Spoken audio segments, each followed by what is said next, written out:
Sur cette courbe, on voit le pH de l'océan de surface, l'axe vertical en fonction de la latitude. L'axe du bas indique 90 degrés sud, c'est-à-dire le pôle sud, et l'axe du haut 90 degrés nord, c'est-à-dire le pôle nord. Enfin, la concentration atmosphérique en CO2. La zone grisée du bas, centrée sur une courbe en pointillé, donne la plage de pH pour l'époque pré-industrielle, évaluée par modélisation. La courbe noire du haut, avec l'indication de 1994, donne le pH mesuré à cette époque, et les courbes du bas donnent le pH en 2100 selon le scénario d'émission le plus élevé. I pour LIS92A, c'est-à-dire 800 ppvm de CO2 en 2100, ou plus modéré, S pour S650, c'est-à-dire environ 550 ppmv en 2100.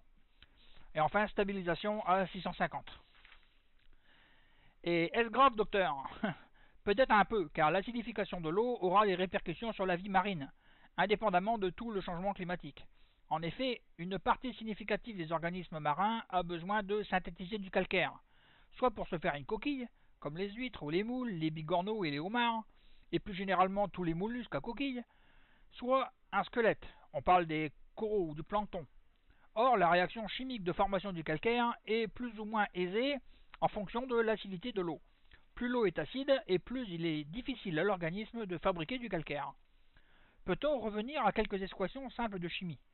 Alors voici ce qui se passe normalement chez Monsieur Corail ou Madame Huître, celle qui construit son squelette. Du Ca++ plus du CO3 donne du CaO3. En d'autres termes, ces organismes utilisent les ions calcium dissous dans l'eau de mer et les font réagir avec des ions carbone pour produire des carbonates de calcium, ce qui n'est que le nom barbare du calcaire. Nous avons vu plus haut que le CO2 qui se dissout dans l'eau engendre des successeurs que sont les hydrogénocarbonates, c'est-à-dire des HCO3, et le carbonate CO3, et qu'il s'établit une concentration d'équilibre entre les deux, qui dépend des conditions du moment. Par exemple, sous les tropiques, là où sont les coraux, l'hydrogénocarbonate représente 85% du carbone dissous, et le carbonate 15%. Si l'acidité augmente, les proportions respectives de carbonate et d'hydrogénocarbonate vont changer, et plus précisément les carbonates diminuer, voir le graphique ci-dessous. Voici la proportion respective des carbonates, des hydrogénocarbonates et de CO2 dissous en fonction de l'acidité de l'eau de mer. Le pH actuel de l'eau de mer est de l'ordre de 8, donc l'eau de mer est légèrement basique. Si le CO2 augmente, la proportion d'ions carbonate dans l'eau diminue, et donc la formation du calcaire devient plus difficile. Or, ce sont uniquement les carbonates qui sont utilisés par les organismes marins qui ont besoin de se construire une coquille ou un squelette. Et l'on peut assez raisonnablement penser qu'avec une proportion de carbonate en baisse, une partie de la vie marine va connaître des temps plus difficiles.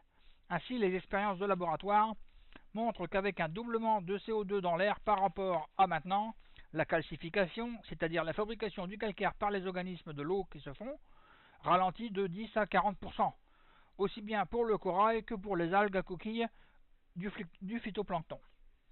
Les simulations effectuées avec des modèles couplant l'océan le cycle du carbone montrent quant à elles que la concentration des ions carbonates pourrait être divisée par 2 aux hautes latitudes, passant de 100 à 50 micromoles, c'est-à-dire par litre d'eau de mer, d'ici 2100.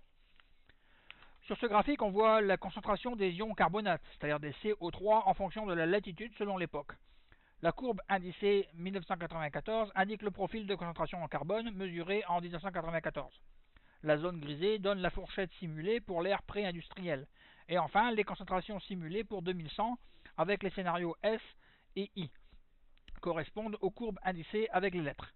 La courbe tirée représente le même profil de concentration en IOCO3 en 2300 avec le scénario S650, c'est-à-dire 650 ppm.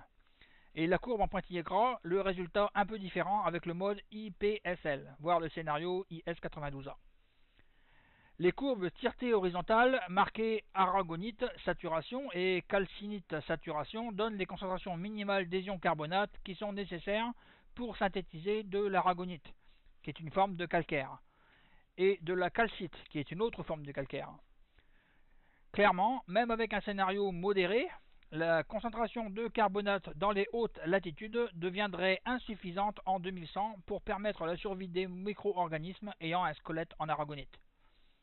Pour le moment, l'acidité de l'océan ne pose pas encore de problème insurmontable.